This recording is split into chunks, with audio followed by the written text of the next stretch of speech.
So it looks like I got exposed. Let's actually go over this. To a few, this should be no surprise, but I run multiple channels on YouTube. This isn't my main channel or my second, but to others that may not be known. It was never a hidden fact, but some may have thought it was.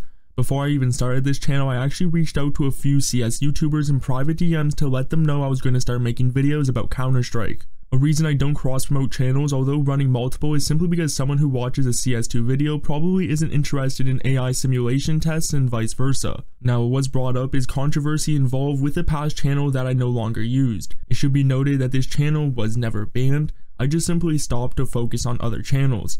At one point I privated all the videos on the channel and was going to rebrand it for something else, but I decided to start one fresh as the audience didn't quite match.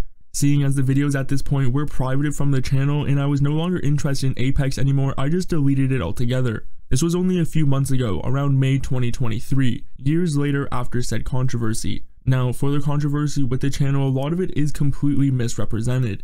It's very easy to just whip out all these claims without even asking me about the situation or covering it fully. 3 years ago when I was 18, I was talking to this girl online. I'm sure that point was never mentioned, but after a week of us talking, I asked for her age and she told me 18. A week later, for some reason, school was mentioned. I asked for her age again, and at this time she told me 15. At this point, I immediately cut everything off as I didn't feel comfortable talking to her. This led to spam messages and calls for weeks across various social medias from her. I just kept ignoring it until an exposing post came out of nowhere months later. I obviously showed my side and cleared it up as I got lied to the entire time and didn't actually know her real age. I showed all the messages etc. on February 2021.